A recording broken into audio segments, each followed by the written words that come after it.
Shane Beamer and the South Carolina Gamecocks look to bounce back in 2024 after a 5-7 season. A season in which you saw some very challenging things, some adversity that didn't go South Carolina's way. This year's product appears to be better, and we take a deep dive into this program to see what we should expect in 2024. Before we do that, though, make sure you subscribe to the channel. Make sure you like the video, share it as well. This goes a long way in helping the channel as well as keeping this deep dive series alive. So without further ado, let's dive into South Carolina. And when you look at what Shane Beamer has done for South Carolina, obviously there have been plenty of road bumps along the way. This is a team that has struggled because you're playing in the SEC, and teams are going to have a rough path when you're playing in this conference. And now it gets a little bit more difficult.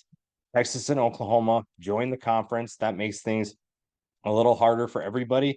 And South Carolina still should be optimistic. When you look at what this team returns and the things that they need to improve, obviously certain positions will be big question marks. But I think that this is a group that, with this coaching staff, should be able to bounce back after a tough year. The offense appears to be in good hands, lots of potential on that side of the ball. The defense, especially the defensive line, who we'll talk about in a little bit, again, another group that is going to be really fun to watch. Might have one of the better groups in the SEC. But again, we'll dive into that in a little bit. But this coaching staff, I really like the energy that Shane Beamer brings. He's one of my favorite coaches in college football. His energy is great. I think guys like him and PJ Fleck bring good energy. They're about that culture and building that culture, and they build good programs. Not that other coaches don't, but those are two guys that are just a little bit different than the rest of those coaches that you see in college football. Really fun to watch. Shane Beamer's an easy guy to root for. His personality is easy to gravitate towards. And I think that South Carolina is in good hands with him running the show. Now, the transfer portal is somewhere where this team did a really good job, in my opinion, of bringing in talent and replacing certain players that depart. When you look at the wide receiver position, losing Juice Wells was always going to hurt, no matter how much or how little he played. But that kind of a talent isn't something you just go find. But they did a really good job of bringing in players that are going to compete right away. Jared Brown is an absolute blazing speedster that it can make big plays. Did that for Coastal Carolina, and I was going to do it for South Carolina.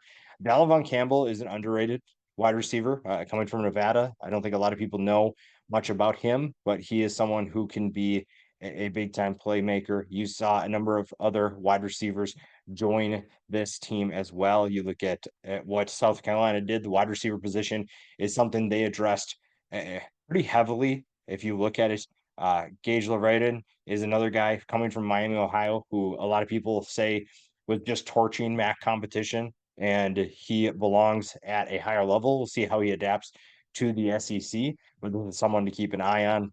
Amari Huggins Bruce is another one. There are a number of players that you look at South Carolina, they added that makes them a lot better than they were last year. So even though you lose maybe a top guy in Juice Wells, you lose Xavier Leggett, those are some big time talents, but I like the depth of this wide receiver group for sure. Linebacker, they added Demetrius Knight. That's an underrated transfer, in my opinion. Coming in from Charlotte, you look at what he did. He is someone who is a producer. He is a playmaker, and that's exactly what South Carolina needs at that position. You also get a familiar face in Gilbert Emden back. That's really great for that defensive line. We talked about that group a little bit. DeAndre Jules is another one to keep an eye on as well. Again, you're looking at a squad, a staff too that did a really good job in the transfer portal. Obviously, lose some players.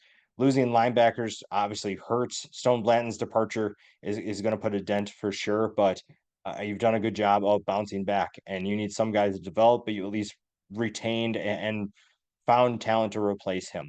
And I think that you're looking at a team that should be better even with those losses.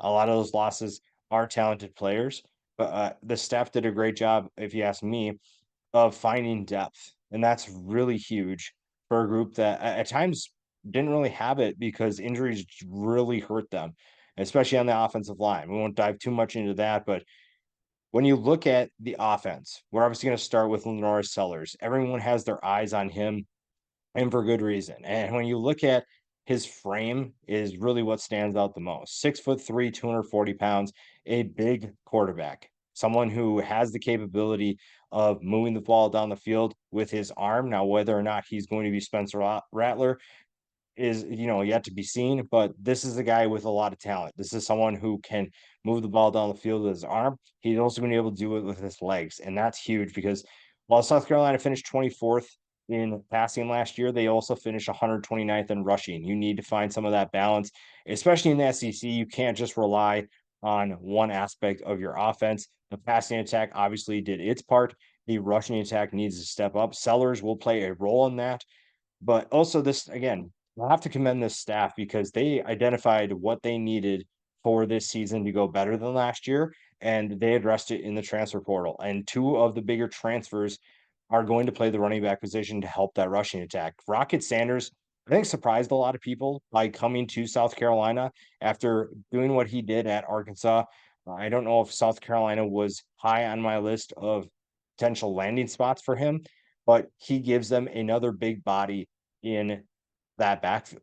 You look at 6'2", 225 pounds, put that next to Sellers and his 240-pound frame. That is a big backfield. Now, Sanders was used to a big quarterback for what we saw with him and KJ Jefferson at Arkansas. So that shouldn't be too surprising. He is used to that kind of size, and it's going to be a physical group. Then the offensive line obviously plays a big role in helping them move the ball down the field.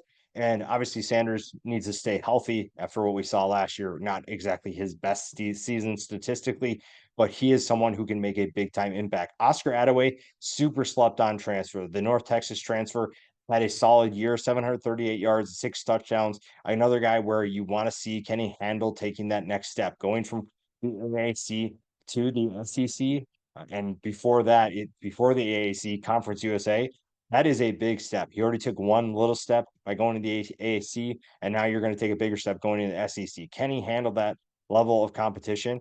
Because if not, you have other options, which is really good for South Carolina. Juju McDowell, Jawan Howell, you're looking at guys that can step up and provide depth. Those are pieces that will step up if needed, but you have two guys that you should be pretty excited about if you're a South Carolina fan.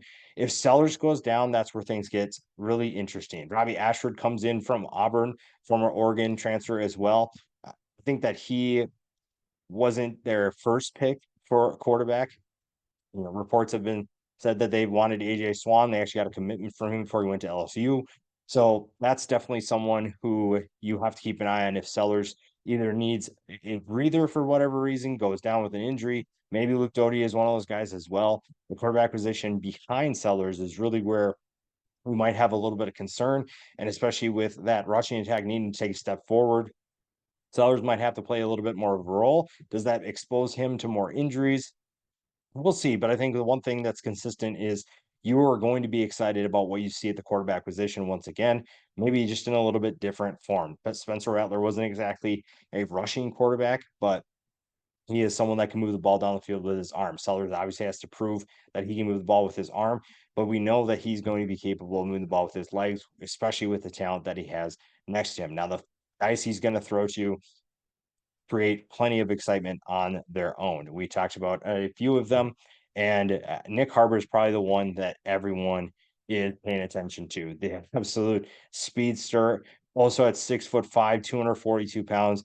When you talk about Bruce Feldman from The Athletic puts together his freaks list every single year. And when you look at some of these college football players, you wonder what were they eating? What were they doing to do exactly what they've done? And Harbor is one of those guys at 6'5", 242 pounds with his speed.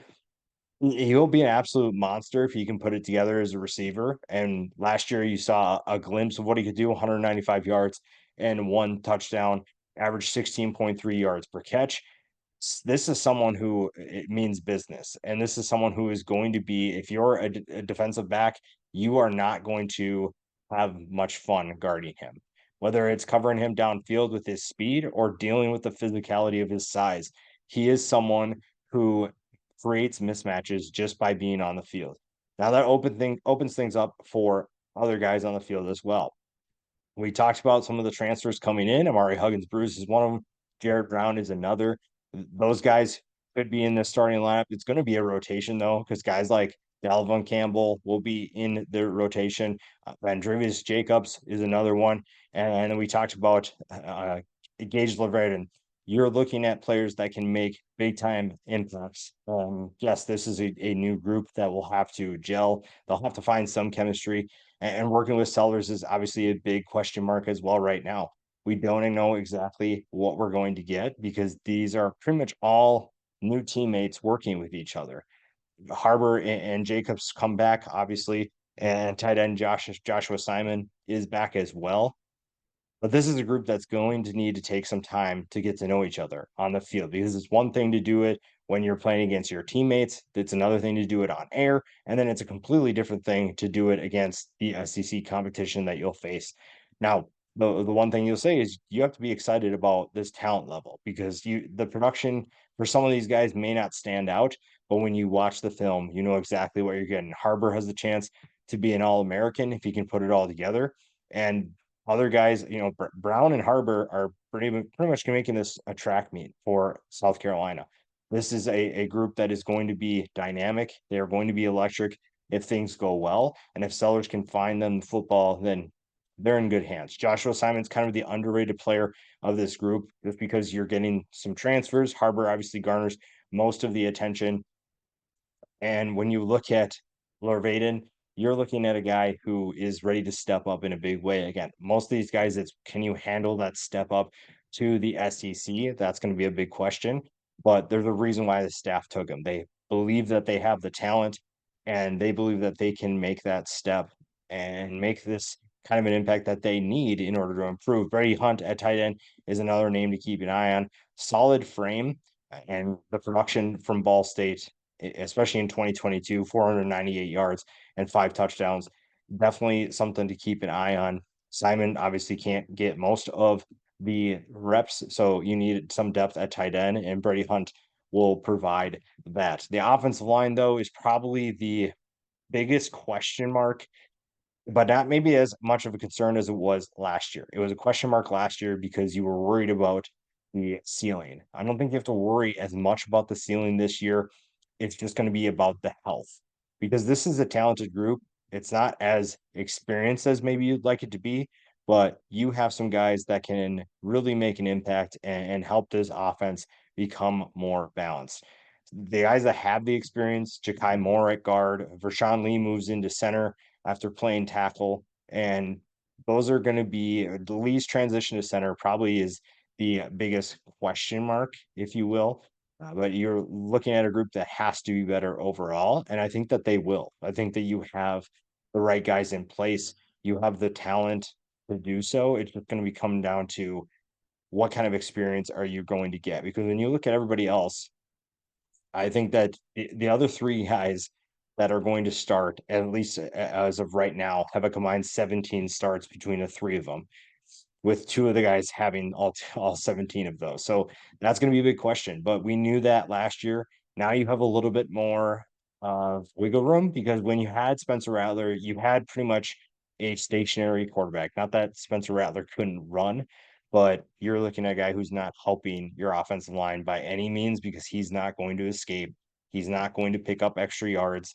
And Sellers will do that. And he's going to be able to, I think, really be a little bit more durable than Rattler. Rattler didn't exactly have the dirtiest frame, and Sellers is going to be able to take some of those hits. But it also gives you more flexibility because if your offensive line can't block, Sellers is going to pick up yards with his legs. He's going to find ways to keep plays alive, to move the ball down the field, and that helps this offensive line quite a bit. But again, I think that this group is going to be way better than it was last year. And that's going to help this offense tremendously find balance. It's going to find ways to move the ball down the field. And with the group that they'll face in practice every single week, there's no way that they can't improve because they're going to face a talented group. And that leads us to this defensive line. This defensive line, especially defensive tackle, could be one of the best in the SEC. I think that they have a strong case for that because when you look at the tackles, Tonka Hemingway, TJ Sanders took a huge step last year, and Tonka Hemingway, one, has a great name, but two, knows exactly what he's doing with his frame. And I really like that combination. And that's a group that's going to be really tough to block. And Sanders with 9.5 tackles for loss, 4.5 sacks. Hemingway, 4.5 tackles for loss, 1.5 sacks. That group is going to get a ton of attention from teams. And it's going to come down to if this depth truly is as good as everyone expects it to be. Because when you look at Moncal Goodwin, when you look at DeAndre Jules, Goodwin comes in from Alabama, Jules comes in from Pitt. Those are two talented players.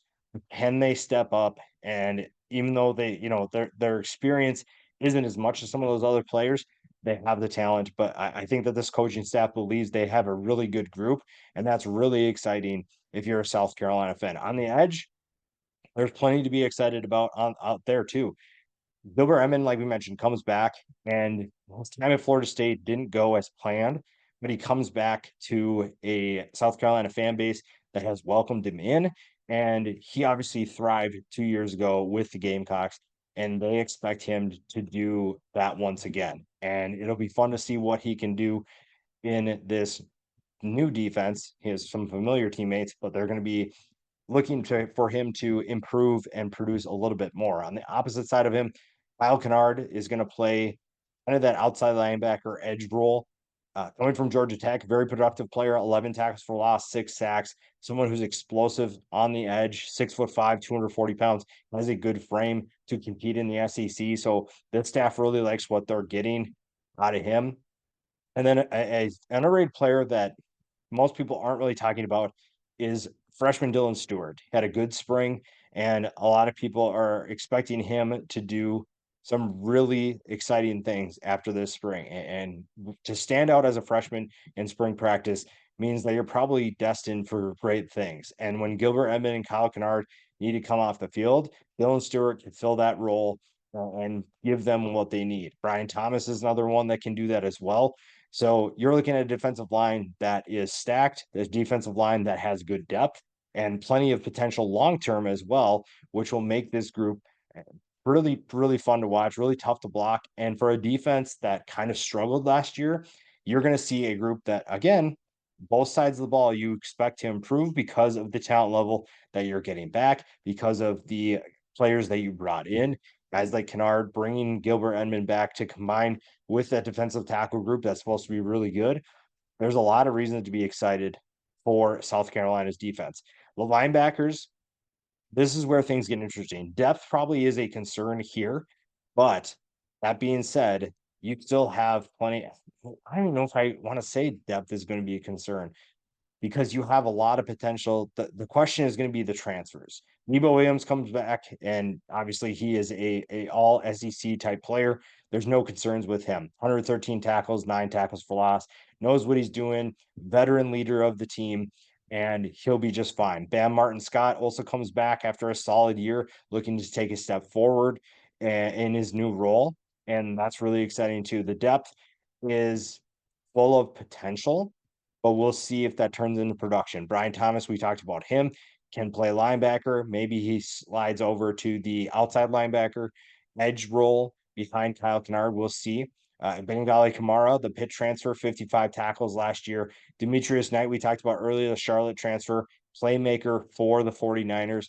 Again, those two guys and Thomas, you have a lot of excitement when you see those new faces coming into town. But can you take a step forward and provide depth and live up to expectations in the SEC? Again, this is not going to be an easy challenge for some guys. Going from Charlotte to the SEC isn't a cakewalk. You're going to have to work for it. You're going to have to adjust, and we'll see how long that takes. But again, this linebacker group should be in good hands. It's just a matter of how much depth do they actually have. And if that answer is yes, then you have to feel pretty good because this secondary has a lot of excitement as well. When you look at the safety position, you have Worry and DQ Smith. You're in good hands there. I don't think you have too many concerns with those two guys. Then you look at the cornerback position. Emory Floyd is looking to take a step as a more of a leader, and now I mean, not even a leader, just a producer. After what you saw from him last year, you're taking on a bigger challenge. O'Donnell Fortune is another guy who can be a really fun player to watch, pretty productive for this group last year. Again, this is a group that finished 101st though. So you want to see them take a step forward. You want to see more consistency from this group, but there's reasons to believe that this will be a better group in 2024. Jalen Kilgore, another guy to keep an eye on at the nickelback position. Again, I really like this group, even though you might have some concerns. There's a lot to be excited about. And I think one player, if you're going to focus on the future, Vicari Swain, a guy who had an interception in the spring game, really exciting to watch. Someone who could take a step forward this year and provide good depth. I think that's probably the biggest question right now is how much depth do they have? How much are they going to be able to do with this group? Because the starters appear to be just fine, and it's just going to come down to the depth. I like the talent level that they have, the guys that they have returning, and it should be again. Ideally, both sides of the ball are going to improve. Both sides are going to take steps forward, and that means that you should expect, I should say, a better performance from South Carolina in 2024. Does that mean more wins? We'll talk about that in just a little bit, but it should be more wins, ideally. Now, when you look at what this team does really well, we talked about the defensive line, and going back with my statement before, I think linebacker, in terms of ceiling, definitely has it can be a strength for this team. Skill positions on both sides of the ball appear to be pretty good. And really, it's going to come down to offensive line, the quarterback ceiling. So how high can Lenora Sellers be? And then I would say durability is probably the third biggest concern if you are South Carolina, because when you look at what they did last year, they lost some key players to injury, and that's not going to make life very easy for you. And it does, even if you have good talent, injuries are going to ruin a lot of things that you're trying to do. So if this group can stay healthy, if this group can find ways to continue to stay on the field, and even if they don't, how much depth do you have? We talked about depth quite a bit in this video in terms of what they have, and there's plenty of depth. It's just a matter of does that depth take a step back to the point where you can't compete in the SEC at a high level.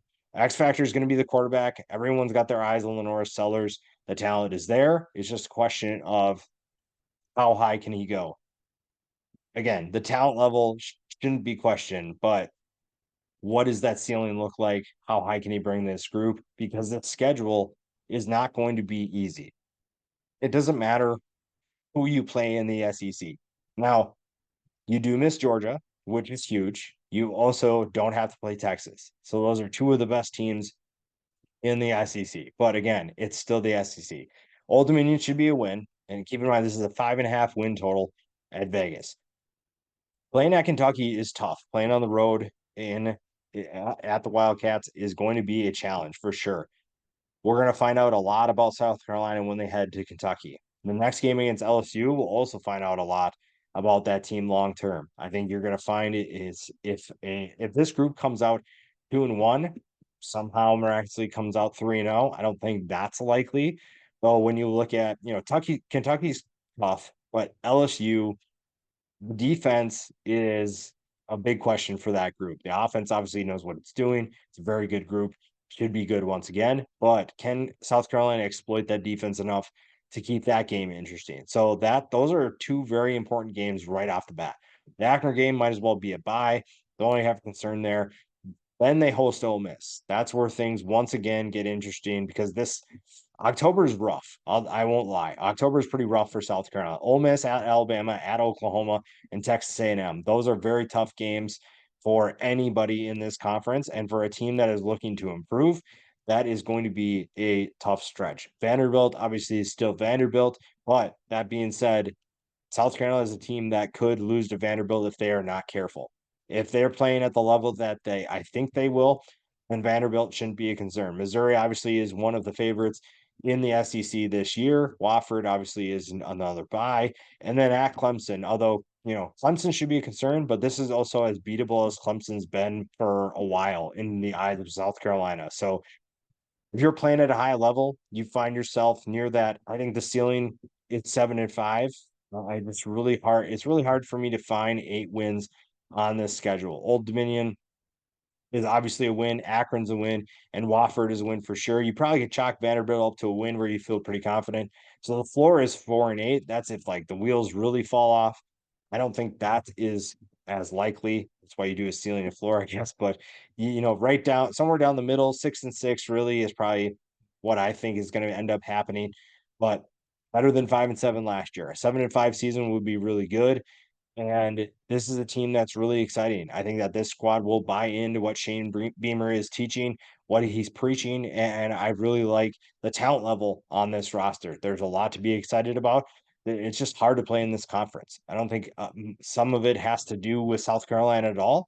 It just has to do with the fact that you're in the toughest conference in college football. And that's going to make life difficult for anybody, no matter what talent level you have. I mean, Georgia is the best team in that conference, and they're still going to find life challenging in this conference. That's just the nature of that conference. But South Carolina has a lot to be excited about. I'm really excited for what this team could be. And when you look at what Shane Beamer could do in 2024, you have to feel a lot better than you did in 2023.